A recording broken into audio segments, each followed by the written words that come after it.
You're listening to the Sheveportant podcast, hosted by my dad, Jay Watley. This episode features Scott Muscutt from the Shreveport Mudbugs. As always, the Sheveportant podcast is brought to you by Hargrove Roofing. Know who's on your roof. This is Rose Watley. I'm back, baby. Go Bugs. And have a great show. Peace. All right, I love the music too, but for this one, we're going to fade the music down. I got a little something special for our guest today that goes like this. Now our copyright struck and we're getting told it sounded too much like the original song. Of course, when you hear that song, you think Mudbugs hockey.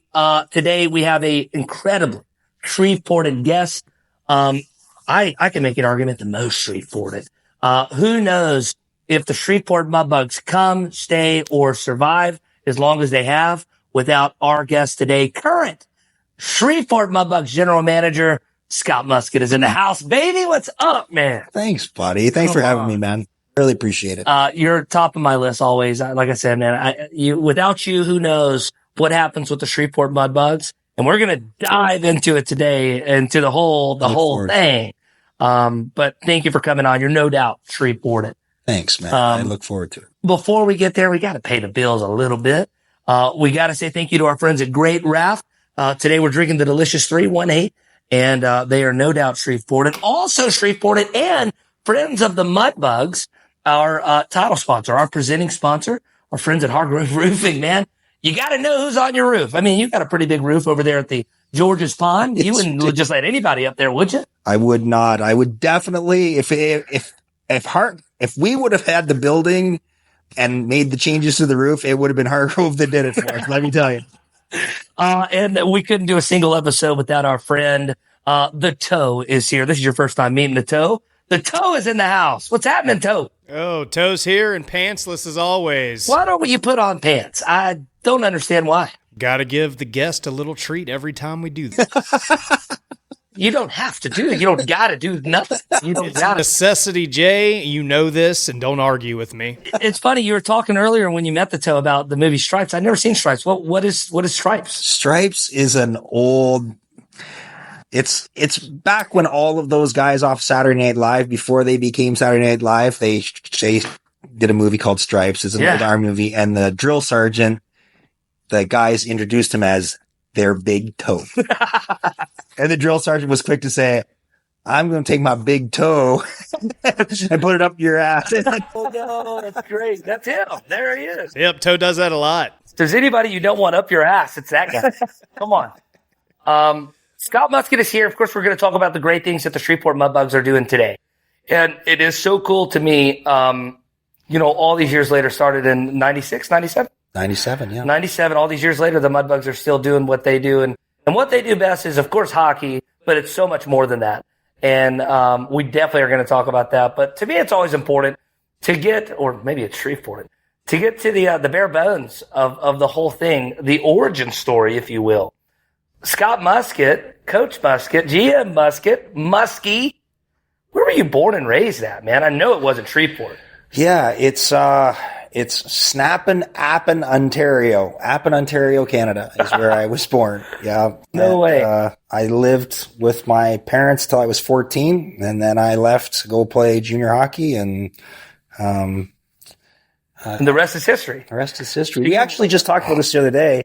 Shreveport 4 or 5 years ago became the longest place I've lived anywhere. Yeah, I was going to bring that up because I know you've bounced around the world, but you've officially, as of the last few years, been in Shreveport longer than anywhere else. Will say, yeah.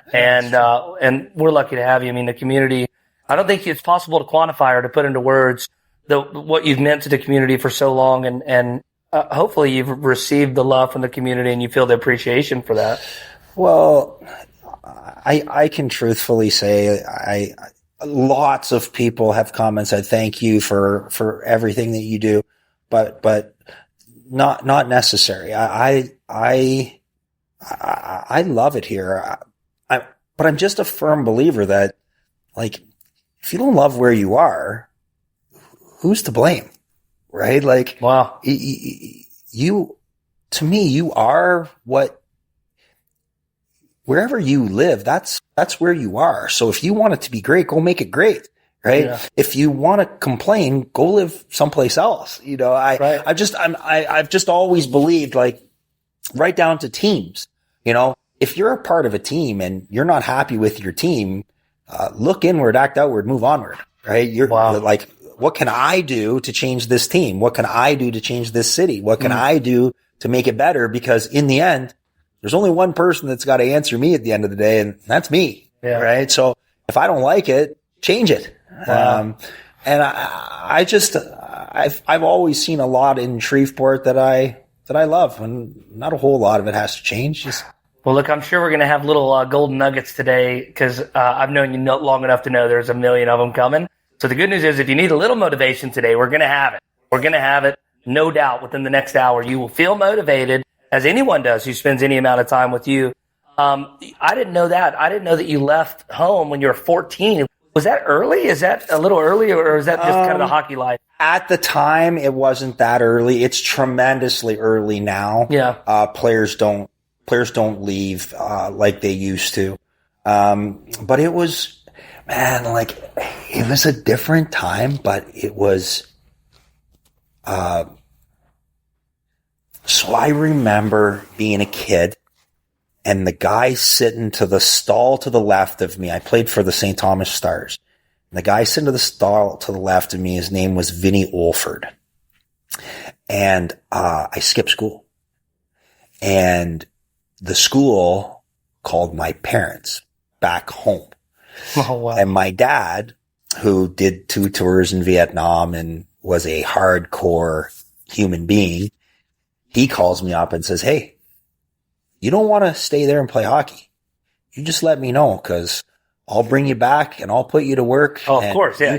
Now real life starts. You can live the life that a lot of people don't get the chance to, or you can live the life that if you continue to piss in the pickles, this is what you're going to get. Right. Yeah. So I remember, telling the story, and the boys in the room were like, "Well, what'd your dad say?" And I told them, and then they're like, "What'd your mom say?" And I said, "You know what? My mom just acted like a bitch." And Vinny Olford grabbed me, threw me up against the wall in my stall, and said, "If you ever disrespect your mom in front of me again, wow, man, I will effing kill you." And I remember thinking, you know what? I am not who I think that I am. I am not a cool guy. And I need to remember. It's humbling. Oh, my heavenly day. It was How humbling. old were you? 15. 15? Wow. Yeah. I went from 15 to 19 in 2.2 seconds. Oh, right. Goodness, Like, it was wake up and respect people that you should respect. And, for me, it was a no turn back. And that was just one of hundreds of lessons I learned as a 14, 15-year-old from guys who were 19 and 20 years old. Yeah. And I truly appreciate that opportunity, because I don't think that I learned to respect the game and learn to respect people, the way that I do if it wasn't for that group of guys. Yeah. Like, they just took me in and they wouldn't let me be. So formative too. I mean, that's where you're carving like who you really will end up being. So much, 15, right? 16. Absolutely, brother. And that's why I love what we're doing in Mudbugs hockey right now. Yeah. Because we're getting so many of those 16, 17, 18, 19-year-old young men that are really in those forming years. What kind of husband am I going to be? Well, you'll probably learn a lot about that at 17, 18, 19. What kind of human being am I going to be? What kind of dad am I going to be? A lot of that gets molded here in Shreveport. And I thank the folks, like our billets, our fans, everybody, because they help us. Like it. They help us make these young men special. Yeah. I definitely I have it in my mind, at least in the outline of what we're going to do today. I want to talk about the secret sauce that the Mudbugs have that no one else seems to have. Yeah. And I can say that certainly from my perspective, but I know you have a totally, completely different and way more in tune perspective on it than I do. But we'll definitely get into it. Sure. Tell me, growing up in Ontario, that's where you, yeah. in Ontario, maybe for those Southerners down here in Shreveport, would you say like playing hockey, that would be like playing pickup football in the backyard? Like, is that the level there in Ontario? Yeah. So, football, baseball, basketball, they're always going to be the big three in the South. Yeah. There's only a big one in Ontario, or really any part of Canada. And that big one is, like, you can go play football in college, whatever you want, but hockey is. I just wanted to give that perspective all the way across. It's like, I just heard enough stories too. And there's some states up north that are the same type of way, I think. Yeah. Where it's Michigan, Minnesota. Driveways are, little hockey rinks. And there's street hockey, and they got to move the nets when the cars drive by. And I think us down here, maybe I just wanted to find a way to equate that. And I certainly would say it's got to be eerily similar to, you and the neighborhood gang getting out and playing a 7-on-7, football match in the backyard. Yeah. So, you loved hockey at an early age. Can you remember your earliest memory though of just truly loving the game? Yeah. So my brother was 3 years older than me, and, he would never let me win, ever. Yeah. And I know this sounds crazy. Like, how do you love it when you're losing and getting beat up and all that other stuff? But if I didn't love it, I would have quit 1,000 times over, because he never let me win. Yeah, he never would let you win. So ever. Listen, like, you got close to a couple times, I'm sure. So many people don't even know I have a brother. I talk to my brother maybe 3 times a year. His birthday, my birthday, and Christmas. Right? Wow. But we're tight, and I love him with all my heart, and I thank him so much, because where is he at? He's actually the health and safety minister for schools in Ontario. Okay. He's getting ready to retire. But he's like 6 miles down the road from my parents. Yeah. Which again is another reason why I love him and respect him. He stuck around and taking care of him now. Yeah. And my parents they're not that they need him to take care of them, but it's nice to know that he's there. Yeah. And him always being there gave me the opportunity to spread my wings and take off, and I love him for that. I appreciate it. And he's a great husband and a great dad. And, I love the game. I had no clue you had a brother. A lot of people I wasn't going to say it until you said most people don't know. Yeah. A lot of people don't know that. Yeah. Don't feel bad, because I don't really talk about him very much. Does he make it into Shreveport often? Does he have the game? Has he been to a Mudbugs game? So that's the other part of our relationship. My parents come all the time. His wife and his kids come all the time. Yeah. But he doesn't. Wow. And when I go up there, I don't I don't make it a mission to say, I got to go see my brother. Yeah. Like, we are brothers. I'm always going to be there for him. He is always going to be there for me. Wow. And that's just who we are. Like, we're just, we get it. So when you think about hockey from its infancy for you, at least when it came to time to really know and you love this game, and that was it, is getting your butt kicked by your older brother. Yeah. Wow. And still going, let's go again. Yeah. Let's go again. Let's go again. Wow, man. Yeah. That's interesting to me. At what point did you know you wanted to do hockey forever? Was there ever a moment in your life where you wanted to do something that had nothing to do with hockey? Well, so I went to the University of New Brunswick. I thought that I was going to teach. I thought that I was going to end up in Fredericton, New Brunswick. Like there was no doubt in my mind, actually. I was coming down to Shreveport, Louisiana to play 2 years of hockey, have a little bit of fun, stretch the game out as long as I could, Wow. Because when you're a kid, people say, you dream of lifting the Stanley Cup. That happens for very elite kids. When you're 12 or 13, whether you're going to lift the Stanley Cup, right? Wow. When I was 12 or 13, I was like, man, and this is a true story. If the truth was told, I would have paid money to come to Shreveport to play pro hockey. I would have, just to keep the dream alive. Just to play pro hockey. Like I cannot tell you, when I first came here, and I know we'll probably get into this later, but Yeah. when I first came here, one of the first things I did was the boys were like, Muskie, we're going out to the golf course. You want to come? I was like, yep. I got there earlier than everybody and I'm there. And the groundskeeper comes up and he's like, what are you doing here? And I said, Shreveport's got a hockey team now and you guys won't be here 3 weeks. That's what the guy said. You guys won't be here 3 weeks. I remember that conversation. And everything from that moment on just made me more and more convinced that I was living the dream, man. Wow. Like I had a chance to play hockey, get paid. My housing was paid for. There were 20 restaurants in town that everyone you went to, you got 50% off whatever you ate and 50% off. I was just going to say too, in those days, a Mudbugs player couldn't buy a meal in Shreveport. Oh, it was unreal. You just couldn't pull money out and pay for anything. Unreal. Yeah. And if you got into a fight like the weekend before and you went out, holy crap, you didn't pay for like people were buying your running shoes for you, for God's sake. Yeah, like it was unreal. They wouldn't get excited for Mike Tyson if he walked in. But it's crazy. Yeah. It's crazy. So, I mean, really, when did I know that? I probably knew that when I wasn't going back to my original plan, which was I'm going back to Fredericton. I'm going to teach. You know, I took a marketing job with the university for 2 years before I left. Yeah. This was going to be come down for a winter, play some hockey, you know. Have fun.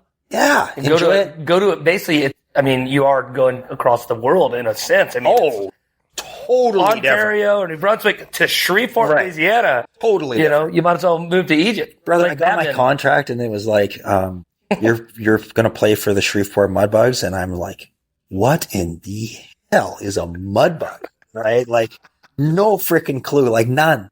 Yeah. And now, like, I look back at that and think, my dumb ass had no idea what a Mudbug is. And now my whole life is Mudbug, you know? Yeah, so no clue. It's crazy how it all unfolds. But I kind of, perfect how it all unfolded. Yeah. Really. I kind of got down here and everything just turned into, this is what I want to do for as long as they'll let me do it. Can I just fill in a little bit of a gap maybe that I just have in my head?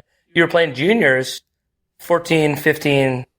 All the way to 20. Okay. And when you're in juniors, you're bouncing around all of Canada at that point, or are you in America yet? Pretty much Ontario was all we played in. You went to all parts of Ontario, but just similar to our guys actually travel farther than we did by a long ways. But you got on a bus, you know. Sometimes it was a Tuesday night. Sometimes it was a Thursday night. Other nights it was Friday, Saturday, Sunday, you know. But we played 72 games, 72 game schedule. And you just playing in barns up there? Like what's the any teams had fan bases? What was that atmosphere like?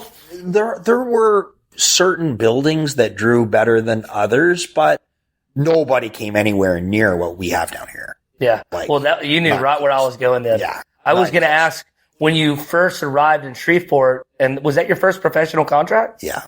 Wow. Was that your only offer? Oh, yeah. Well, absolutely. How did they find you? So, funny story. So, when I got finished playing junior, I'd been playing junior for so long that a lot of little towns knew who I was and what I did. And I got hired to coach. Right out of junior, I got hired to coach a junior team. Mm-hmm. So I took the job, and the first person that I hired was my dad. So I hired my dad to join me on my coaching staff. And then I was like, so I got traded in my last year from St. Thomas to Sarnia. And Sarnia said, what's it going to take for you to come here? Because I was going to be the captain of St. Thomas, and Sarnia said, what's it going to take for you to come here? We got a chance to win this thing. We really want you to come be a part of it. And I said, you know, like, I'm happy in St. Thomas. But the next step for me is I want to teach. I want to go to school and I want to teach. And they were like, well, what if we got you a teaching job in Sarnia? What if we got you a teaching job? So they got me a teaching assistant job where I worked with special needs. I was in a special needs classroom. There was a teacher who had her degree, and I was a teaching assistant, and I did that for the better part of 2 years. Then one year the teachers went on strike, and I was sitting there going, you know what, like, I need an education. Like, I need a degree. If this happens to me and I've got no degree, I have no income. So I left Ontario to go to New Brunswick. I tried out for the hockey team. I got cut because I wasn't good enough, and I was out of shape. I wasn't in good enough shape. Well, between the time I got cut in September until December, it was get up at 5 o'clock in the morning, go to the gym, work out, go to classes. During your lunch hour, you're back to the gym, you're working out, go to classes. After classes, you're going to the gym, you're working out. So I went from being... So there was still something burning, though, in your heart to continue if the opportunity ever arose. And it did. So what ended up happening was the University of New Brunswick got a bunch of injuries. The coach saw me in the gym every day. And one of the days he stopped me and said, Muskie, we play in Moncton tonight. Do you want to join us? And I was like, not just but hell yeah. Like I want to play. So he took me in and I drew like 5 penalties. I worked my ass off for him. And that was my first game and the last one I missed. Well, I got suspended for 10 games for jumping over the boards and he deserved it. Fighting. Well, he ran our goalie. Yeah. Can't do that. And you really can't do that in college hockey. Yeah. And you really can't jump over the boards in college hocky, but I did. Yeah, well, I got suspended for it, but you got to do it. Anyway, I never missed games anymore because I was a healthy scratch. But yeah, that's how it all started. So I went from there, and the coach. How old are you here, by the way? So I started there when I started university when I was 22. Okay, wow. Yeah. So I got finished college or junior at 20, and then I student taught for 2 years and coached junior. And then when I left to go to New Brunswick, the coach that I hired was Jean Laferret. Okay. To take my junior job. It's crazy. Yeah. And then I was at the University of New Brunswick playing under a coach named Mike Johnson. Mike Johnson took the Team Canada job. So he left the University of New Brunswick, went to Team Canada. Mike and I were pretty close. Mike gets to Team Canada.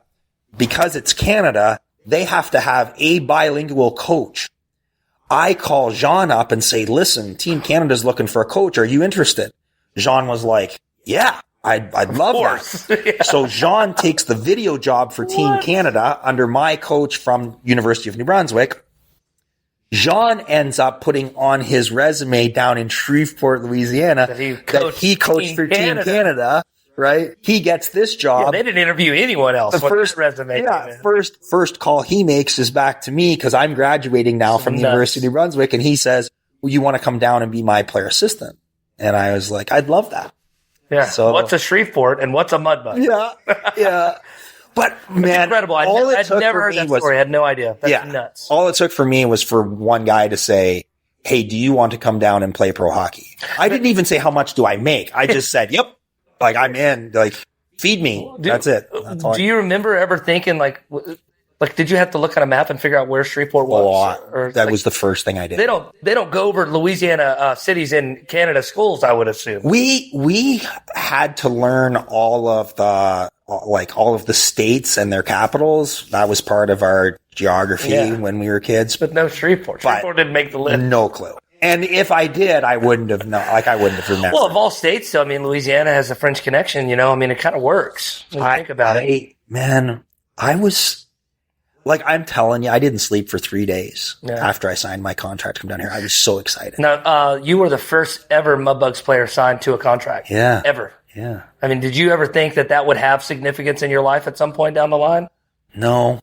Because that is a fun fact. Buddy, I was so convinced. Like, you have no idea. This was not there was no freaking chance I was going to be down here more than 2 years.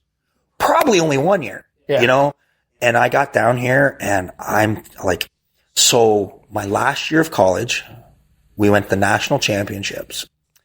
The championship game is in Maple Leaf Gardens. Maple Leaf Gardens. There it is. Right? Like the dream.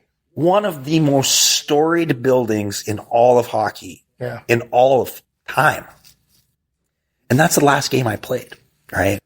I came down here, true story. came down here, played in my first regular season game, got in a fight, got a goal, got first star. The hat trick. Called the Shreveport hat trick. Called my parents and said, I just played a game in the funnest building I've ever played hockey in. So I played in Maple Leaf Gardens the game before that. And the next one was in Hirsch Coliseum in Shreveport, Louisiana. And I said, I just played a game. But in fairness, man, like Canadian people, the game is Canada. Canada is the game. Right. They sit in a hockey game like this, right? Like it's impressed me. Show me that you know how to play the game that I critique. That makes a ton of sense to me now. Down here? Yeah. Like, what's an icing? Oh my God. It was so much fun. Yeah. And So did Shreveport catch on to the Mudbugs fast? Oh yeah. Because I guess that was a little bit before my time, although I was going to games then. My uncle used to take me. Took me to Mudbug game and captain's games. Yeah. And I always have vivid memories of those. But, I was still, a kid. I guess you see the pictures and you hear the stories, but you're saying day one, puck drops, arena packed? Oh, packed. Wow. 8,200 people for a joke. Why do you think is that why then? You think it was just funny for Shreveporters at that point to see hockey?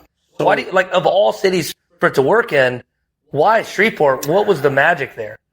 Well,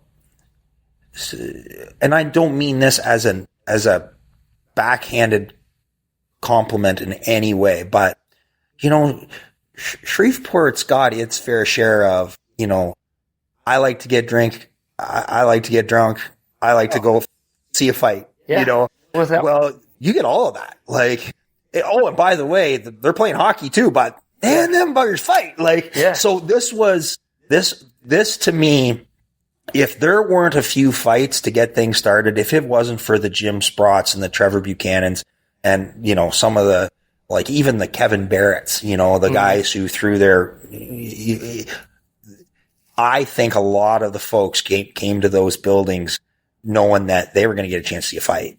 Oh yeah. And so I think that part of it got it started, and then it just evolved into, and now I like the game. Now I like the speed. Now I like the guys who play the game, So it's been a pretty, crazy ride. Yeah. And not one that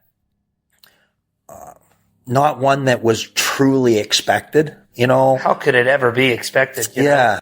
Well, it's funny, we were talking about the fights, and I've always said ever since I started with the Mudbugs that, the Mudbugs fans in general, the general fan base that are at the game, and of course you have the diehards that never miss. But then you have the ones that come once a season, every 5 seasons. The Mudbug fans leaving the arena, they would be equally as happy if the Mudbugs won 5-0 and it was a great game with 0 fights, or if the Mudbugs got their asses kicked and they lost 0-5 but there's 5 fights. Yeah. Maybe they'd be happier leaving because they got to see 5 fights. Yeah. I tell hometown heroes every single night, every game, especially the ones that have never been. It's like, well, the good news is the Mudbug fans really go crazy for 3 things: goals, fights, and the hometown hero. Yeah. They really love this. It's true. But the fighting, and we'll talk about, I want to take the second half of this podcast to talk about the current Shreveport Mudbugs, but at least from your perspective, I wanted to know what it was like just to get in Shreveport, and it worked right off the bat. And it's funny that Shreveport has had every sport imaginable. Shreveport has had they've had teams in sports in very high minor league, situations. Very reputable sports stars from across the world in all of sports have played their respective sport in Shreveport. Yeah. How in the freak is hockey the one sport that worked, that stayed? Yeah, it just caught on, man. We're blessed. Yeah. We're blessed. There's no question about it. And one of the things that I think, and to this day, we still hold it like it's part of our mission statement every day, and you've already touched on it, right? But we've invested a lot of money in making this attempt to bring hockey back, and with all due respect to the guys who play this game, I'm not putting $3 million in the hands of a 19-year-old young man. I'm not doing it. right? So it's our job to make sure that people who come to a game are having fun no matter what, because every team can have a bad night, right? If the only reason they come to a Mudbugs game is because they think the Mudbugs are going to win, we're in trouble, because they're not always going to win, right? So what can we do? Well, you know what? We go get a guy like Jay Watley who makes the game fun, right? And you do, bro. Like, I'm not blowing smoke up your ass. This is the truth, right? You come, you capture the energy that a fan wants to let out. So if we get off to a slow start, that's okay, because Jay's going to come in. He's going to say, "Hello, Shreveport," right? And sure enough, everybody gets on their feet. Everybody gets excited. Everybody wants to do this thing that we call Mudbugs hockey. It's 20% on the ice and 80% like, we want every mom who comes there going, "It's safe, it's clean, it's fun." Yeah. We want every kid saying, "This is the biggest playground I've ever been in," right? Yeah. And we want every dad saying, "Man, this place is like a man cave. Look at that video board, and the sound system's unbelievable, and I can drink my beer and sit on my comfy seat." Right? There's nothing like it. All of those things are the things that we look at it and say, it doesn't matter if it's hockey. It doesn't matter if it's soccer. It doesn't matter if it's football. It doesn't matter if it's baseball. If we don't have that, we're not successful. Right. No, I completely agree. And I definitely wanted to really harp in on that, because I've had the luxury of, spending these home games, and I get to know all the fans, which is what I really love. And the fans are very honest with you. Sure. If you had a bad night, they'll tell you. But I love that. I love the relationships I have with the fans. But also, I introduced myself. I don't know if you know this. I introduced myself to all opposing team fans that I see. And I just hope that, tell them thank you for traveling. I hope you're having a good night. It's great. And 90% of them say, even the ones that are on all the Facebook groups talking shit about the Mudbugs, all of them will tell me that we just do it different. We just do it different than anywhere they've gone to. And it's really, I think it is hard to put an exact finger on what that difference is, but it's everything. It's not one particular thing. It's everything it's just different in Shreveport. And I think we got to figure it out. I mean, we've been here long enough. Yeah. No, you're right. But here's the best part about what you just said. We. Oh yeah. It's the best part, right? Our fans come to our game because the game is about them. You come to the game because the game's about you. I come to the game because the game's about me. Our players come to the game because the game's about them. Like, everybody has taken some ownership of, if this isn't good, I got to make it better. That's right? So true. And that's for me, when people say, what makes it special? What makes it different? It's the people. The people make it different because the people have taken ownership. Look inward, act outward, move onward. What can I do to make this better so we can go onward? Yeah, man. Right. And that for me that is one of the biggest drawing cards for me as to why I'll never leave, because there's enough people here that want to say, what do we have to do to make this work? God, you have no idea how special that is, because I've been other places, and it's hard to find people who say, I love this. They just buy in all the way. I want to talk just a little more of maybe the CHL days, and I definitely want to talk about, unfortunately, in what year was it now? 2010, 11? Yeah. When the Mudbugs folded CHL. Yeah. And we didn't have the Mudbugs for about 5 years. Yeah. And then the return of the Mudbugs. Yeah. I just want to cover that if we can. Sure. But before we do that, think of this like the third period at a Shreveport Mudbugs is about to begin. And you look at that Jumbotron, and it's time to raise the roof with Hargrove Roofing. This will be our third period because at this point we do have to take a quick break, and a word from our friends there at Hargrove Roofing. Here at Hargrove Roofing, we only work with the best local talent, which is why I brought in my friend, the local legend, the Cajun Bruce Springsteen, Grammy Award-winning musician, Wayne Toops. Wayne's going to boost morale around the office.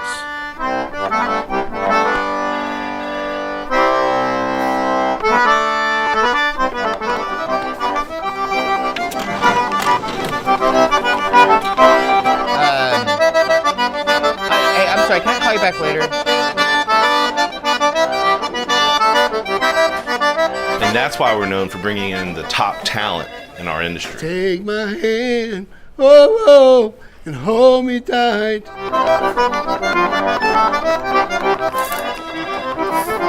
I can remember, before Katrina came through, we chained our roof to the ground.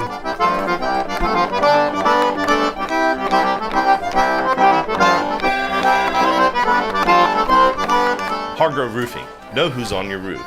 There's just so Shreveport at those guys at Hargrove Roofing, and you see something magical about them too, man. Because like I said it before the break, I loved it. This year is the first year we introduced Raising the Roof with Hargrove Roofing, and that's just genius to me.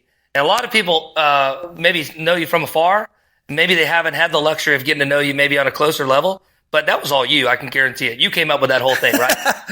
Well, take it. You did it. So it was my idea to do it, but it is something that I've seen in other markets, like that whole raise the roof thing. I've been in enough meetings though. You can take an idea. You can take a business that has interest, that loves the Mudbugs, that want to partner with the Mudbugs, and you can say, well, what do you do?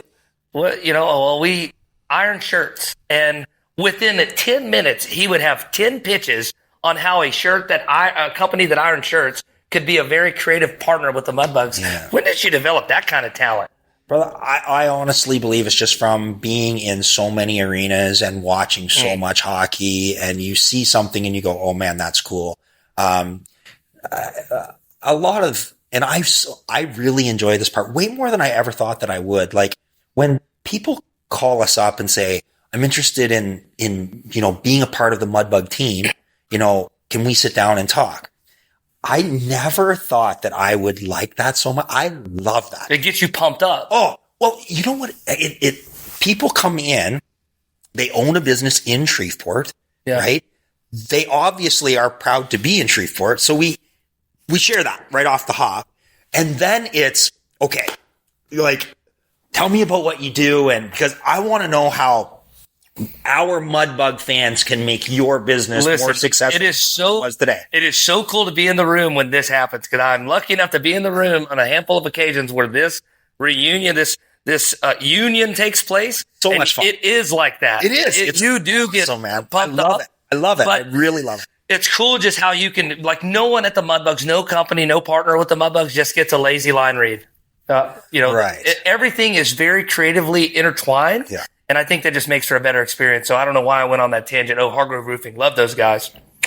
So good, man. One of the many things that are great about you and our team, our promo team at the Bugs. Good people again, right? Yeah. But right back to they're great people. Yeah, man. We love partnering with them. They're bringing a whole bunch of people out to the games, and we're going to tear it up this weekend. Awesome. They're going to be out. Yeah. They're going to be out at the game tonight. Friday night, there's a game. Yeah. And then a game tomorrow as well. Tell me this, just because I want to get it from your perspective.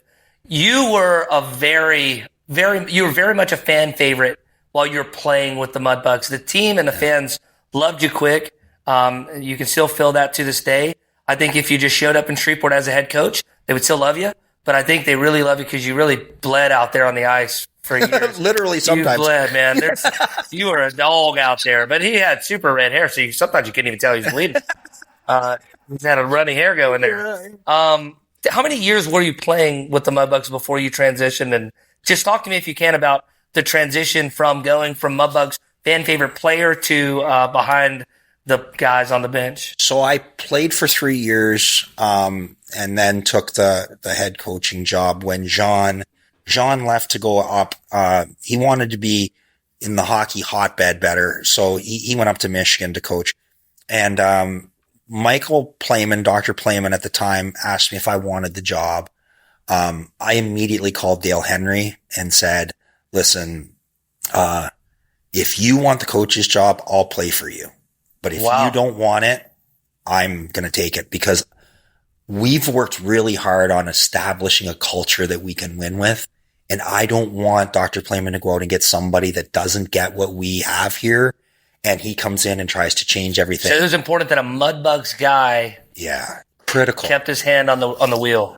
In my eyes, it was. And Dale Henry, who, as far as I'm concerned, he is Mr. Mudbug. He is Mr. Leader. He is. I just thoroughly love him. and I would do anything for them. And I'll tell you right now, I am not here today if Dale doesn't step in the way he did when I was a young coach. Dale stepped in and led guys in a way that I could be successful as a coach. Wow. If it's not for him, everything could go awry. Thankfully for him, we won a cup in my first year as a coach. It's incredible. And we did because he helped me push the right buttons. And when I made my mistakes, he came along and made them right, smoothed them over for me. So that's great. He's so beloved in the community too. Yeah, great guy. All of those guys, man, the Sprotters and just phenomenal guys. The list goes on and on. We're definitely going to get into that. That was one of my questions for the end. Great guys. A great group, and fans just love. Like I said earlier, you couldn't buy a meal if you played for the Mudbugs. If you were a fourth liner, you couldn't buy a meal in Shreveport. Yeah, you know. Yeah. Was it hard for you to put up the skates and start coaching, or was it more? Were you excited to do it for the opportunity? Geez, you know, people ask me that so often back then, and I haven't had to think about that for forever. But because now everybody says, "Don't you miss coaching?" Because even during our games, I'm still up coaching when I'm supposed to be GMing. Your brain doesn't turn off. Find that switch. But you know,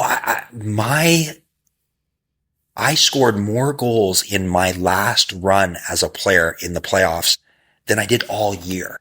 I was really playing great hockey, and maybe that made it easier. Like maybe I was like, you know what, I did what I came here to do. I established myself as a pro player. We won a cup.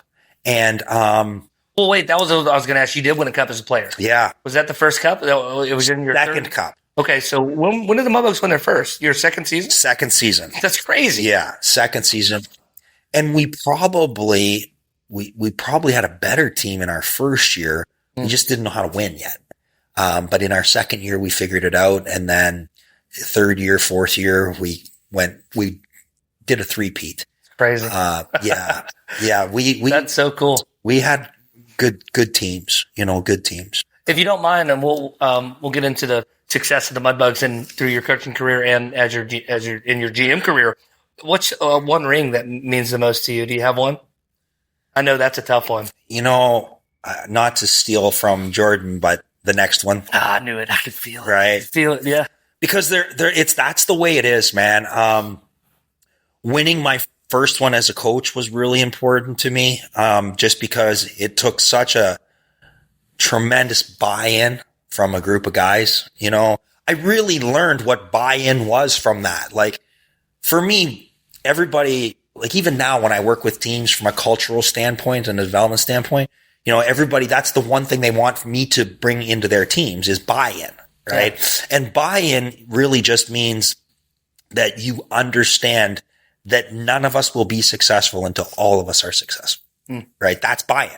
Up until then, it's, all of these years of playing and coaching, not one time did I walk in the locker room at the end of the year and say, hey, congratulations to you 5 guys and the rest of you guys, better luck next year. Like we either all freaking win or we all freaking lose, you know? And that to me is when you buy in, you truly get it that, like I'm not going to love this until you love this. Wow. And I'm not going to win until you win. And that's been a big part of Mudbugs hockey for a long time. I certainly know winning 2 cups prior to that year, there was already very much a Mudbugs culture that is no doubt still in existence to this day. And we'll get into that. But do you think maybe winning as first year head coach, that just cemented this is the Mudbugs culture, this is the way?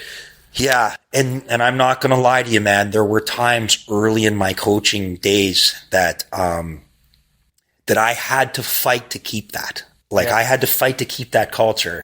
And there were days where like guys who were as impactful as Jim Sprott, he and I had to sit down and look each other in the face and say, listen, I'm not going to let you take the easy way, because when this is all said and done and the season comes to an end, you're going to be pissed off that you didn't get this because I let you take the shortcut today.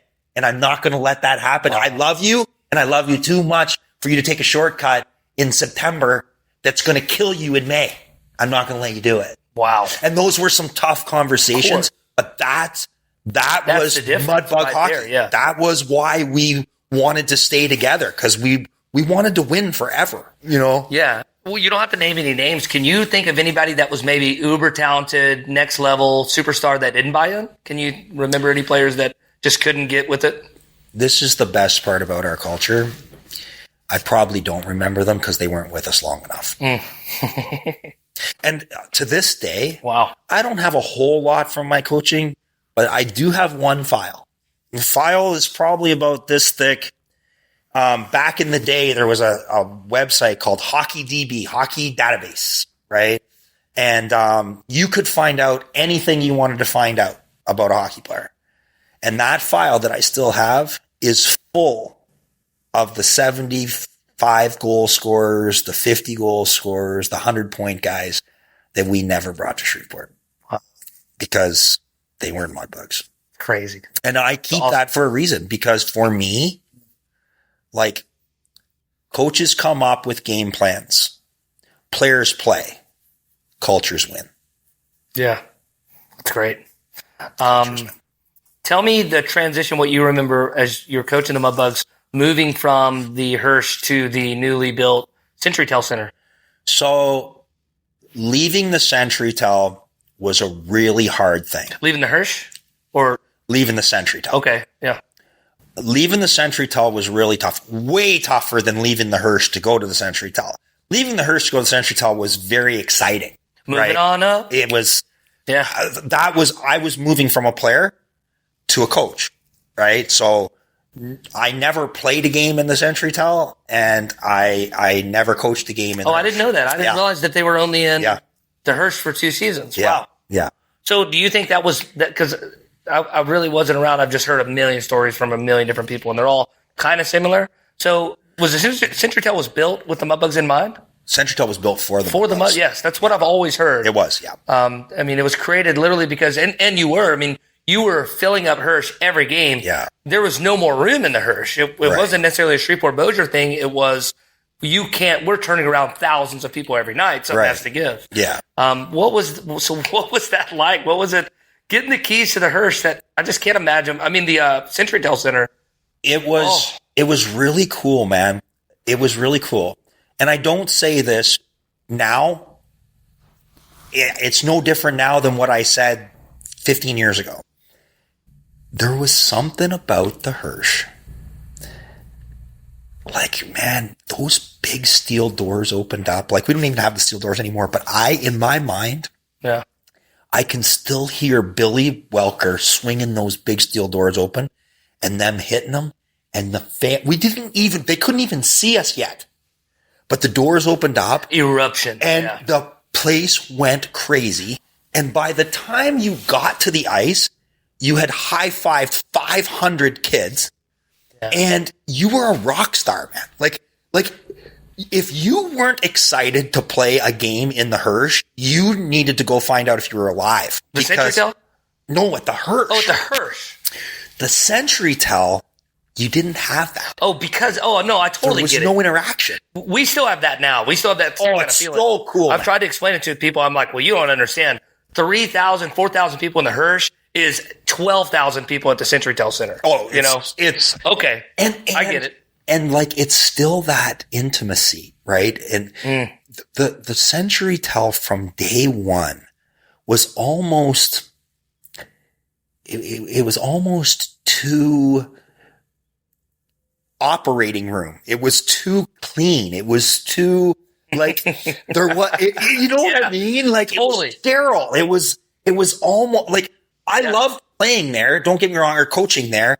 It was a great home for us, but I do believe that there is something about George's Pond at Hirsch Coliseum that is special. Like, it's totally, you nailed it with one word though. It's the intimacy of it. You just never could have that at the CenturyTel. It was not built for that. It wasn't built for that. It was not built to give high fives to kids. It wasn't. Yeah. And you mentioned his name, so I'll tell the story. Yeah. I was maybe working with the Bugs for 5 games. I was still learning the layout. That's a big building. Back then, we do these things called media timeouts. We still do them now, but we only do one a period. That's easy. I can be anywhere once in a period. Yeah. At the Mudbugs, CenturyTel, at the Bossier Shreveport Mudbugs, we would do 2 every period. Yeah. And it would be this section, 6 minutes apart. So me and a wireless camera guy would go into the bowels of the CenturyTel Center, and we go through all the corridors and the secret hallways. Yeah. And then I'm on the earpiece, and Kim Cannon, one of the best, and the late great Kim Cannon would be in my ear asking, "Where are you? Where are you? We don't see you." Yeah. And I'm hearing the countdown. We're going in 10, 9, and we're crawling through a crowd trying to get to one seat in one section. It was crazy. It was just way too big. But one game, I didn't really know the layout, and I don't know nothing about hockey. I know nothing. And I ran through the locker room. I've been in the locker room a few times, but I never ran through it like in a hurry. And I bet you know what happens next. Yeah. You ran into Big Billy Welker. Oh, Billy Welker was in there. I never met Billy Welker. Yeah. But also, I think he would have been fine with me going through the locker room. I don't think that was necessarily a problem. The problem was I went from this door to this door, point A to point B, but in the middle of this straight direction point was a gigantic Mudbugs logo on the center of the floor. Yeah. Well, no disrespect. I know the rule now, but why would I go here and here when I could go here? Well, let me tell you, Billy put the fear of God in me, ejected me from the game. And I didn't know if he had the power to do that or not. All I know is I was 16 and I pissed this guy off. And so then I had explained to Tommy Scott, the owner, I had to explain to Tommy and him why I wasn't at the game because luckily they got me back in, but it was no joke. Yeah. Never even been into a locker room since then. Now I'm afraid. I remember yelling at Billy though.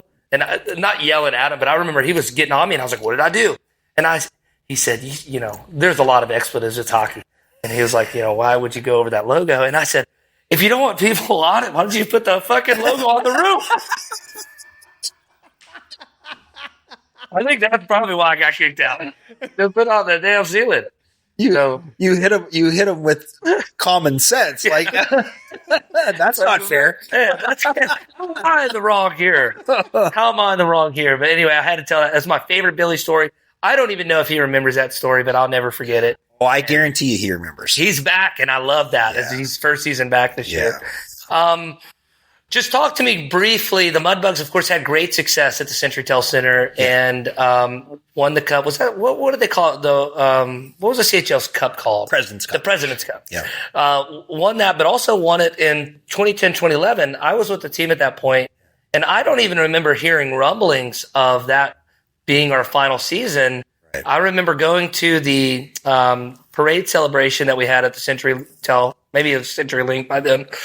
But I remember being told, I think that day or maybe shortly after that there was a possibility that would be our final season. Yeah. What do you remember from that time, if you can?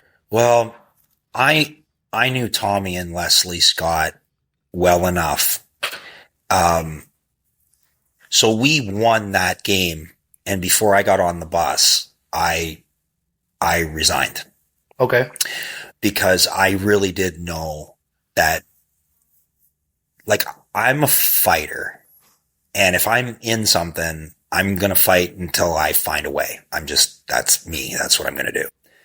And I really felt like if I did not resign, I felt like Tommy and Leslie would have tried to make it run as long as I wanted to fight for them. Right. And the truth of it is, the Mudbugs left that year because of things that were no longer in their control. Like the building was going in a completely different direction. The city, who is the building's owner, was going in a completely different direction. Everything that we could do to keep it alive was going to be taken from us, and it just wasn't going to work. And I really respected Tommy and Leslie too much to ask them to continue to fight a fight. Right. Now, but I think, and I'm sorry to interrupt. No. You're making a great point, but a lot of people may not be familiar with Tommy and Leslie. I know dire Mudbug fans are, but maybe the Mudbug fans of the past maybe aren't fully. I always say without Tommy and Leslie, without Scott Muscutt, and there's other pieces, of course. So please, all due respect to everyone involved. There's so many other pieces. without Scott Muscutt, without Tommy and Leslie, then the Mudbugs never come back. No chance. And I think if you remove Scott, it doesn't happen. I think if you remove Tommy and Leslie, it doesn't happen. Well, I appreciate the kind words on my end of it. I will definitely vouch for their end of it. If there's no Tommy and Leslie Scott, there is no Mudbugs hockey. End of story. And and that's pure love. There's not absolutely. It's not a business decision to bring the Mudbugs back. Right. It's not. It's pure love of game and love for way more than just hockey in Shreveport, because it's so much more than that. And there's so much sacrifice from all involved that no one will ever see or know about. Right. But I just wanted to point out, as you're talking about the fact that you felt like you had to resign or they would have kept going. Right. Because that's the kind of people they are. I know that's true, but that's 100% how it would have. Absolutely. It's so true. I just wanted to really harness it. Fantastic people. Yeah. Fantastic people. And,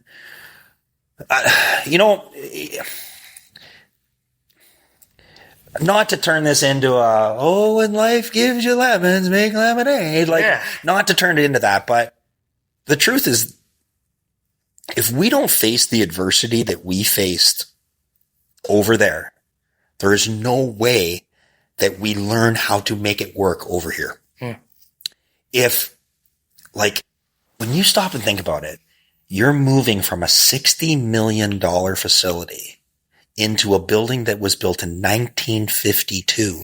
The building that Elvis left. Yes. And there's nothing there. But the lessons that we learned over here, why didn't this work? Why couldn't we make that work? Why couldn't we do this? Why can't we do that? What if we had this revenue stream? What if we had that revenue stream? What if we could get a figure skating program? What if we turned public skating into something that made us revenue? What if we none of that happens if we didn't face the adversity over there. So we learned so much about what we didn't have that when we came over here, the only way to make this work is to have all those things we couldn't have in a $60 million facility and get them into a 1952 building and make it work. Right. And that for us was like Tommy, Scott, and I, we were associates leading up to coming back to the Hirsch. We were best friends to make this work. Of course. It's crazy, man. This is a true story. I'm coming back into town from doing something and Tommy's in town. And we are at this point, we're thinking we got to build a new building. To get Mudbugs hockey back. I totally remember these conversations here where it was build a new ball. We got to build a new building. Former Mayor Glover called Tommy and I up and said, hey, any chance you guys can meet me over at my old Hirsch? That's what he used to call it, my old Hirsch, right? Well, we went over there. There was you can't make this shit up. There's a high school basketball all-star game, girls all-star game, right? One team would get the ball and they would take off down the floor. 15 people were running on the floor with towels, drying off the floor because the ceiling was leaking. Swear to God, all-star game, can't make this shit up, right? Tommy goes one way around the building. I go the other way around the building. I go the Mudbugs side. Tommy goes the visitor side, right? I pop my head into the Mudbugs locker room. The last time I'm in that room, I was going to ask, have you ever... Champagnes pop, we're shit-faced because we just won the cup, booze flying everywhere, best night ever. That same room is now if you had fish in there, they could have survived. There's that much water. It's a fish tank. It's that's all the champagne y'all popped. That wasn't water. It would have. The water from the roof is being captured in pipes. The pipes are coming down and dumping into the locker room. Oh, wow. Swear to God. So I walk all the way around. Tommy walks all the way around. We meet back out front again. I look at him thinking he's going to say, hell no chance is this shit happening, right? He's looking at me thinking I'm going to say, we're out like a fat kid in dodgeball. This is tough, right? And instead, both of us looked at each other and said, man, I really think we can make this work. No way. What was it? What was the silver lining that you saw? I just kept thinking everything that's wrong here can be fixed. There's like the new building that we're looking at, it was going to run us like $80 million. There's $80 million worth of concrete in this building. This whole building's concrete, right? We could clean the concrete. Yeah. We can fix the roof. We can put in the new seats. We put in the new seats, right? So all of a sudden it just started spinning. Like we can paint things, we can put carpet in areas. We can tear up the nasty ass carpet that's down here from the basketball team, and we can refinish the floors, We can put the logo on the ceiling. We can do everything the right way. And did we? No, like we didn't do everything the right way, but did we take all the lessons we learned over there and give ourselves an opportunity to be successful? Yeah, we did. And it's like our youth hockey program is thriving. Our figure skating program is thriving. Yeah. We have birthday parties out the wazoo over there. It's just been great, and none of the greatness would come if we didn't get slapped in the face a little bit over here. Yeah. My daughter's had several birthday parties in there. Highly recommended. Yeah, it's great. I think too, it's cool for me. A lot of my friends have young sons that are, 4, 5, 6 that are just, when I was a kid and I was 4, 5, 6, I was playing t-ball. I was, playing youth football or whatever. And I love, these are guys that I've never seen in a Mudbugs game. These are guys posted on their Instagram and their Facebook page that their kid just had their first hockey game. That's crazy. In Shreveport, Louisiana. So it's, once again, I think it's kind of a theme. It's just always been way more than just Mudbugs hockey. And I personally, I know when the Mudbugs folded, I was selfishly sad because I've always joked, and it's not really a joke. I always joked that the Mudbugs, what I do with the Mudbugs is the only job that I have that I love doing. I've always had 9 jobs, but I really only have one job that I love. Yeah. When the Mudbugs ended, I was doing the Tim Brando show at the time, and we had talked about hockey a lot. So I was like, I always had to think about it. And then I had my first daughter a year and a half after, and it was like, I can't believe my kids are never going to experience what I felt as a kid when my uncle would take me to the games. And I just remember, I think it was you, it might have been you, or it might have been Tommy, but somebody called me and Robert J. Wright and asked us to come to the Hirsch for a meeting. And I do remember this day taking a picture with you, so I don't know who exactly called me, but that was when I found out you hear things. But I mean, I heard things for 5 years. Right. For 5 years, I'd go to Walmart and a guy shopping would say, hey, good news, Mudbugs are back in a couple weeks. SPHL. I can't tell you how many things and rumors I heard. So that day, though, I just remember that day being just so amazing and seeing the Hirsch. Like, I was just told that the Mudbugs are coming back, but the work is already being done everywhere, and you can kind of see the Hirsch get that upgrade that it desperately needed. It's one of the most historic buildings in the state of Louisiana. I just remember being just so excited that my kids can experience what I felt as a kid. Well, buddy, you and Robert, like we called that meeting because we got to the point where, okay, now we know structurally what we're looking like. Now we got to get the right people on board. And again, I'm not saying this to you blow smoke up your ass. It's the truth. Like, you are the right guy. You always have been the right guy for us.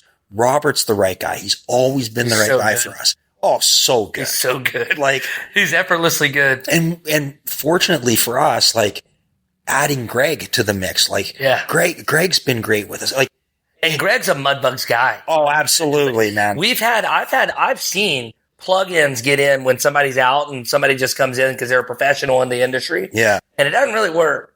And a lot of times I think that's because they're not a Mudbugs. They're not all the way in. Greg is so in, and he's really good. I agree. I just, again, it's always people, right? It's, you get the right people who make the right choices, then you end up getting the right character. You get the right character, you add all those people together, you get the right culture. You get the right culture, you add all those people together, and what ends up happening is that culture ends up getting the right result, right? And the exact same thing can happen if you get the wrong people who make the wrong choices, you get the wrong culture, you get the wrong, everything comes off of. I can't tell you how many teams are in the league that are probably suffering from exactly that. I totally. And they'll never cross that hump. Just because I don't want to keep you all day. I know you got a busy day. It's game night tonight, baby. The Mudbugs are in town tonight and tomorrow night. I know you got places to be today, but I do want to ask, The difference between, if there are fans out there, maybe from the old days who maybe, because believe it or not, this happens. Maybe there are fans out there that haven't been to the Mudbugs since they returned. Sure. The CHL is where we played there for the last rendition prior to closing in 2010, 2011. Now we're in the NAHL. Tell us about that league. What's the junior league? What's that? It's a different type of hockey. Sure. And it's different. It's different for different reasons. Like, I love personally the NAHL and the type of hockey you get to see every night. But from your perspective, it's a difference. I explain it to people and listen, I was one of those guys, right? Like, I was one of those guys that played. I was one of those guys that coached. So, I mean, no disrespect to any of those guys, because I'm one of them. Yeah.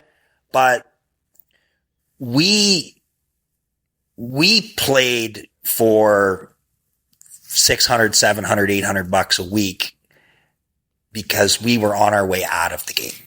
Yeah. These guys are playing for $6 million a year because they're on their way into the game. These guys are on their way up.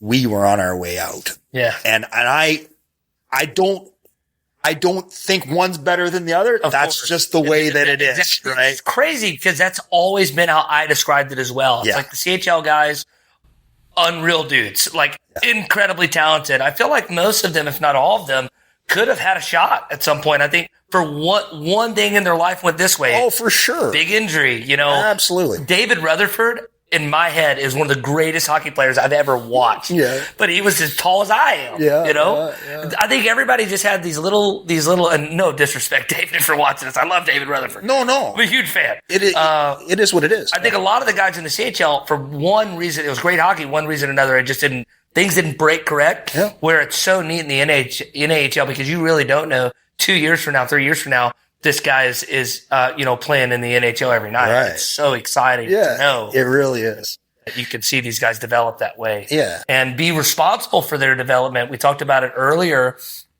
of the Mudbugs culture. When the Mudbugs came back to the NAHL in first year and Zerny was the head coach. Yeah. What was that difficult to instill into these 16, 17, 18, 19-year-olds, the Mudbugs culture? Was that hard? Was there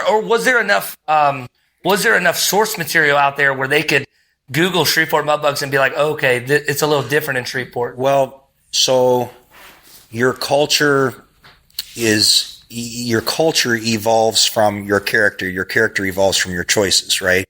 So our responsibility to these young men when they came to Shreveport was that they understood that there is a Mudbug line. And that Mudbug line is your choices are either above that line or below that line. And you're not very many of your choices below the line are going to let you stay here for very long.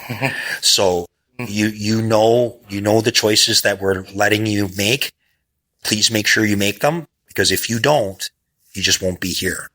And so that culture almost inhabits itself. Like it almost, the players become that culture, not by default, but by design. They know when they come here, if I want to be a Mudbug, these are the choices I have to make every day. Wow. And if I don't make them, I'm not a Mudbug. Either way, Mudbugs win. Mudbugs win. Mudbugs win. Wow. Right? So,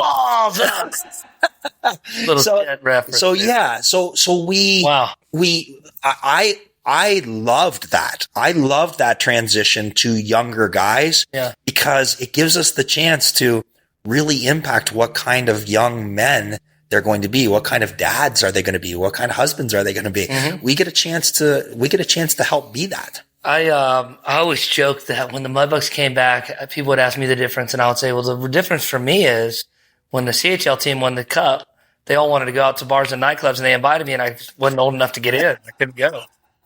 And then now we win the cup in the NAHL, and all these guys are begging me to sneak them into a back door. They ain't old enough to get in. That's awesome. That's the biggest difference for me. Anyway. That's awesome. Good for you. I think it's important, and you can speak on this way more than I can, but I think it's important to get a face of a Mudbugs team early on. And you had that in Dom Procopio, didn't you? Pretty early? Yeah, we did. Dom was a great leader. His brother Gio was a great leader. Mm-hmm. David Brazil was a great leader. you know, those guys were more than just Mudbugs. They were Mudbug leaders. And their parents are phenomenal folks. We've had more of them that we didn't have as leaders, but some of those guys, like David, is up for Humanitarian of the Year, NCAA Division I, Humanitarian of the Year. He's just a fantastic young man. Yeah. I sent him a message saying, "Hey, congratulations on your nomination." That's so cool. And his response is, once a Mudbug, always a Mudbug. That's so true, though. I mean, right? What they get in Shreveport is so different. I love when we get players that have played elsewhere. Yeah. And I never pry or anything, but a lot of times when I am around the guys, I do ask, like, I always want to know what their experiences is like prior. Yeah. And these kids are not bullshit me. Right. They never would. They never do. Shreveport is just different. And it's hard to explain until I think you've played elsewhere, certainly in a league like the NAHL. Yeah. No, it's a great league. I think it's so cool, the teams that we get to see and play. And a lot of the old rivals are renewed. Yeah. The Dan Wildfong, great Mudbug, now the head coach of the biggest rival, arguably the Lone Star Brahmas. And I love that the rivalries from the old days still exist. To me, it's, you go on the league averages at the end of the year, and I'm just nosy like this, so I look. Sure. And I want to see how many teams, there's teams in Alaska in the NAHL. Oh, yeah. I mean, they're all over the country. Yeah. I love seeing, I kind of do love it. I love seeing the teams that play home games all year, 30 home games a year, in front of 80 people. Yeah, that's crazy. I love that. I love it because we look at ours and we're just so blessed to have that. I think visiting teams come to Shreveport and it's like, wow, like the first timers they're like, we're playing in Shreveport tonight. Yeah. Think about how many games they've played for weeks prior where they didn't have more than 200 people watching them play. They come to Shreveport and they give up a goal and 3,000 people are telling them they suck. Yeah. They love that though. Oh, it's crazy. Every hockey player on the ice loves that. And they love that feeling that Shreveport gives. And there ain't no building like George's Pond. Yeah. I mean, it's got to the point where NHL scouts recognize that it's just different. And we had a Division I coach in Soupy's office last weekend, and he was watching a few of our players play, and he was like, "Man, you want to know the truth?" He goes, "I'm almost afraid to take," this is a Division I program. He goes, "I'm almost afraid to take a kid out of Shreveport because I don't want to let him down when he has to play in front of our crowd, Oh, wow. But they recognize it, and that is, Jay, that's you, that's Robert, that's Tommy, but that's also the season ticket holder. That's the guy who brings his kid to the first game. That, like, it's all of those folks all willing to just do their part. And, like, I say this all the time. Our season ticket holders, they're our bloodline, right? But every bit of important as that is the guy who says, "You know what? I've never been to a game. Let's go." Yeah. Like, I want that guy so much, right? Oh, man, I love meeting that guy. Oh, me too. I love it. And I really love it when they come up afterward and say, "We had such a good time. Yeah, man. We'll be back." That's. I'll tell this story now for the public, but I have told you the story already. But I was doing a game last year, and this guy, very drunk, love it. He was leaving the game, and I was outside saying goodbye to the fans as they left, and he said, "Man, I had so much fun tonight. I hadn't been to a game since the Century Tell Center. That was so much fun." Now, of course, I'm like, "Well, where have you been?" Right. But I say, "Well, I hope you have fun. I hope you're going to keep coming." He goes, "Man, they used to have," well, let me tell you, you're way better than that kid they used to have doing your job. They used to have a kid doing what you do. You're way better than him, man. Keep up the good work." And he's on his way. I'm like, I ain't going to correct him. Kind of a compliment. It is a compliment. It really is. To me, it's the best feeling when you can see. I always tell people with kids too, and they say, "We want to go. We want to bring our kid." It's like, well, if you bring your kid, you're going to come to a lot of hockey games. You're not just going to come to one because the kids get hooked. And when the kids get hooked, the parents get hooked. For sure. And then you just realize that it's way more than wins or losses. But the wins do feel good. How did it feel to arrive in the NAHL and win the cup so fast? We won in was that our second year? Second year. Yeah. It's kind of funny because we won our first pro championship in our second year. We won our first North American Hockey League in our second year. Yeah. So kind of cool.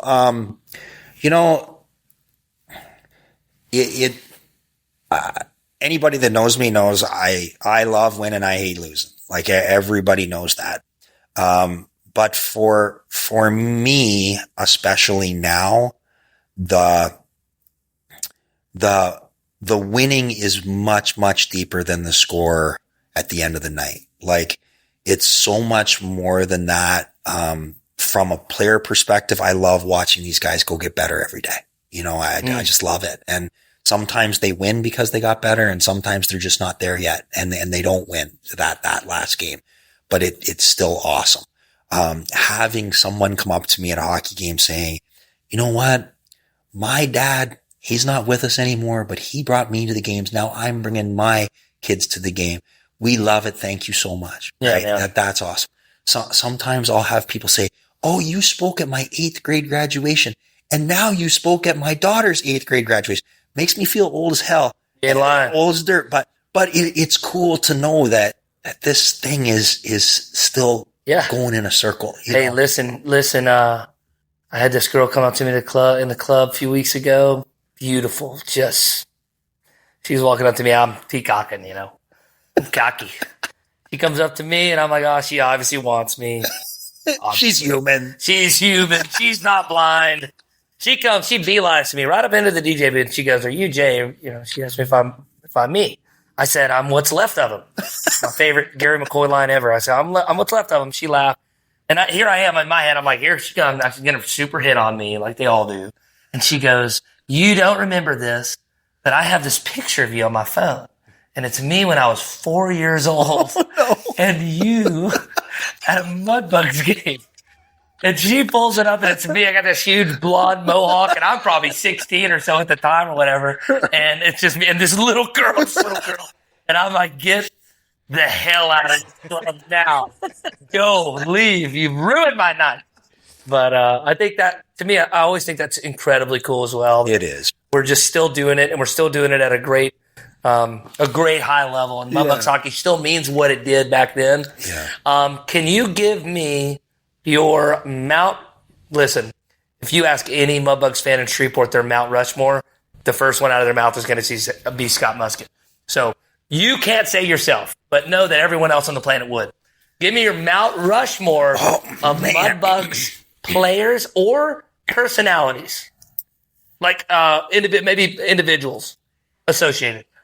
So there's a couple guys that you know, I'm going to say Fonger, Danny Wildfong, and people, you know, they've come to love to hate Fonger because he's part of Lone Star, right? I've come to love to hate Fonger because he'll always be a Mudbug, right? Always. So you know, he obviously needs to be on there. I think Dale Henry is a guy that, he saw it all. He did it all.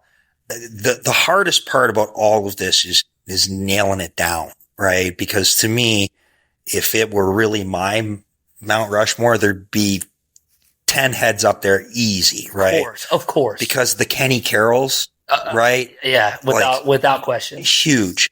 It's like when you put something, especially with the history of the Mudbugs, it's impossible to give it to just 4. Right. And then Jason Campbell, Soupy's been he's been a player, he's been a GM, he's been a head coach. So you gotta definitely think about Soupy. And then there's so many guys that are behind the scenes. Like Trevor Buchanan was a great part of our coaching staff, you know, and an unbelievable player, tough as nails, beat the ever living crap out of so many guys, you know. Jimmy Sprott, huge, you know. Now Jimmy Sprott's son is our director of ticketing, you know. That's Sprott's son? Yeah, Mason. What? Yes. That's insane. Yeah. You just blew my whole world. Yeah. That's crazy. That little blonde-haired kid, that's Mason. That's him, yeah. I bet he can fight. I wouldn't want to talk crap to him. I don't know. He's so quiet, man. He's so quiet.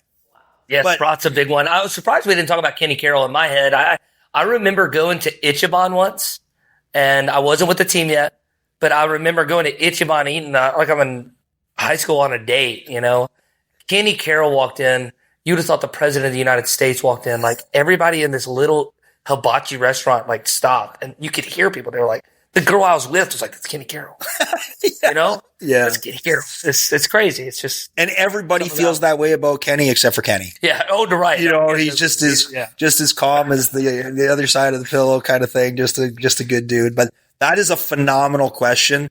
That I truthfully, I could go through every single year and say, and give you 100 reasons why 100 guys should be. Yeah, man. I'd put Robert J. Wright on there. Absolutely. You know, he's only PA announcer ever hired by the. Yeah. I would be shocked if, I bet there's probably an NHL team around there that can lay claim to it. I'd be very shocked if there's a PA announcer that has spent that long with one team. Oh, I don't think that's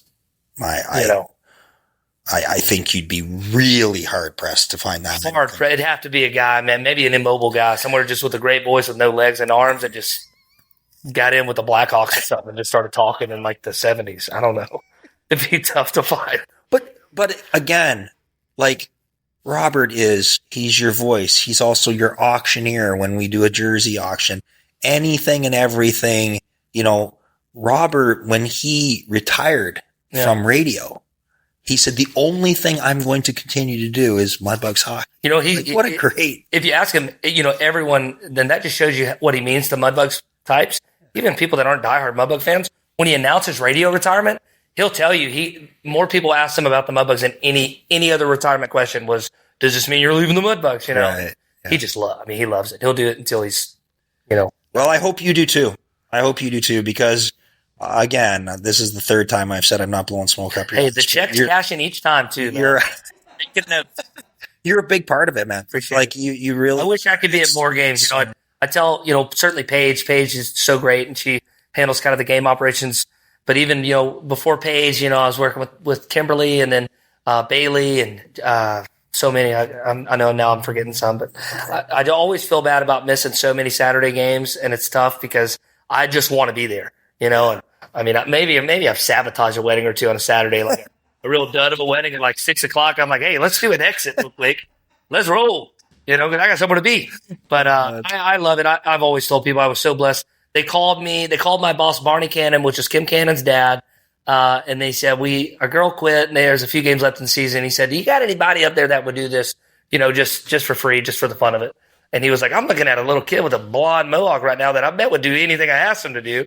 And the rest is just history. And it's just awesome. Blessing for me to be a part of it, for many, many more years. You know, I was going to ask you before we end, what's in your mind, what's next for the Mudbugs? Like what do you see down the road? Well, you know,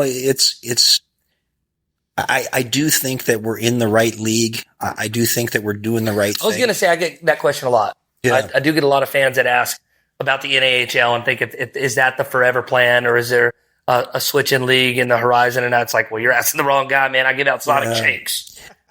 One of the things that we learned about Shreveport is everybody wants their city to be a 10,000 city, like 10,000 supporter type city. Shreveport's not, man. Like, we really are a 3,000 to 4,000. You're always going to have roughly that. Yeah. Now, I'm not talking about when you bring in a nationally renowned act that comes once. Of course, then you're going to get your 12,000 people. Garth Brooks comes out, but also you're not pulling. A lot of people ain't driving from Dallas to come to a Mudbugs game. That's right. A lot of people don't. That's right. A lot of people will if it's George Strait. Absolutely. So I'm talking about if you've got something that you plan on playing 30 games with, you are out of your mind if you think you're going to get 10,000 people for 30 games. Not in this city. Yeah.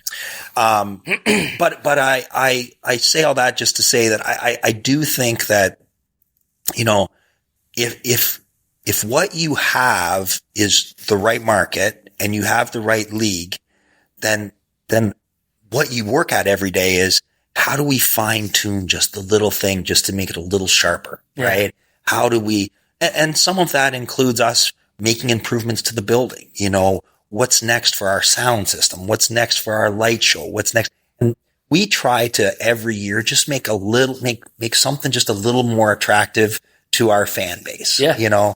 But I don't think that any of the changes that we make are monumental. I definitely don't think we ever go back to the pro game. Okay.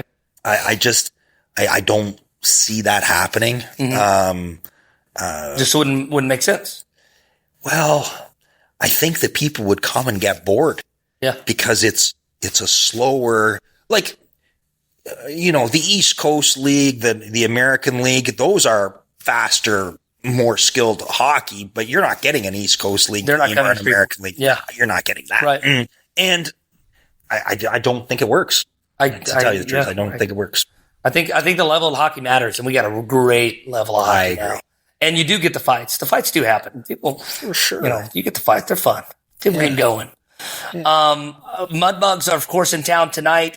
If you're watching this on Friday, tomorrow, if you're watching this on Friday, Friday and Saturday night home games, you can get tickets at mudbugshockey.com. Maybe you haven't been in a while and you want to see what all the fuss is about. Why don't you just come out tonight? I'll tell you what, you message me and I'll get you some tickets. If you're the first one, not all of you. First one to message me. Let me preface that one. We haven't talked about Karen and your family. I just wanted to give them a little shout out. Yeah. So how'd you meet Karen?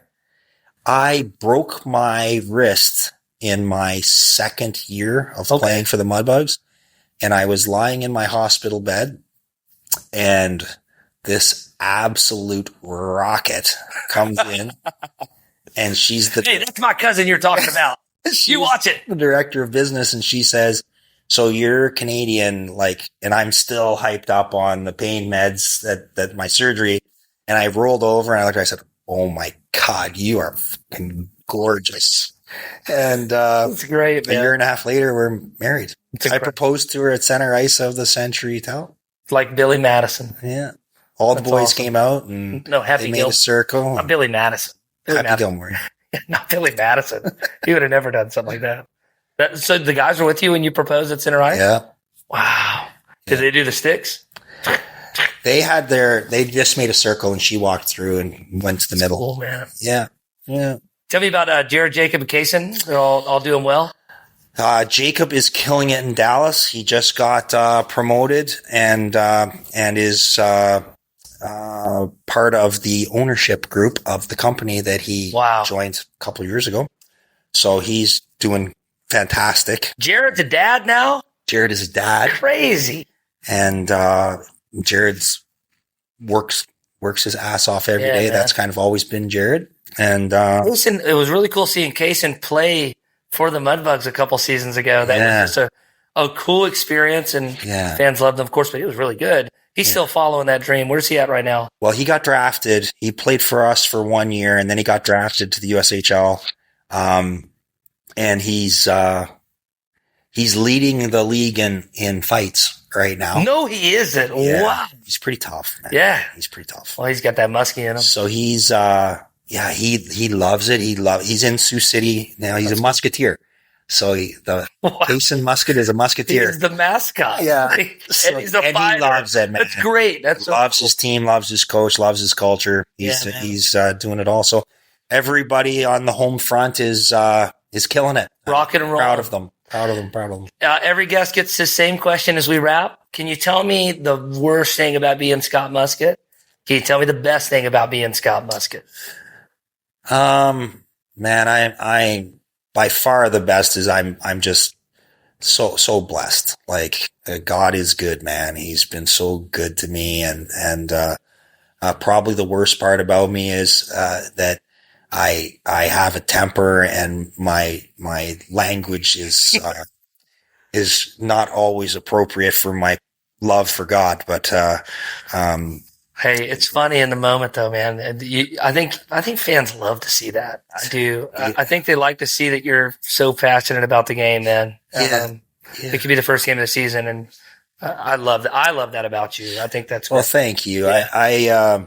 My passion comes because I really do care about. I care about our crowd that comes to the game. I care about the boys that put it all on the line. I care about our coaching staff who the results matter, and if I feel like there's something going on with officiating, then you got to let them know. I let them know. Hey, I heard a story once that you fought another coach in the concourse once. Did that happen? It actually happened on the ice.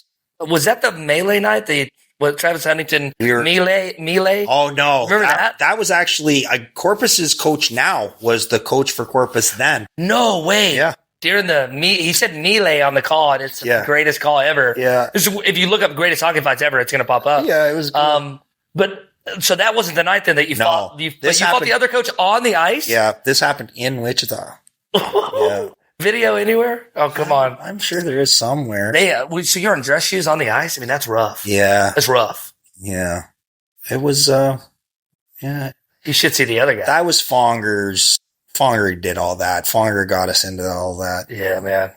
Somebody had to be there, though. Fonger stirs the pot like that. God, I love when he comes into town because Mudbugs fans are like, I don't know, can we even talk to the guy?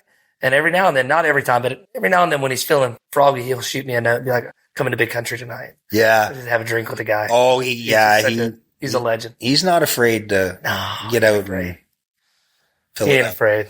Man, I can't say thank you enough. I know you got a busy day with the game going on tonight, but you're busy whether there's a game or not. So it means a lot to me that you stopped by the Shreveportant podcast. Well, thanks, and I hope people tell you how much they appreciate you. I hope you feel that enough because I can just say from the outside looking in, man, Shreveport's lucky to have you.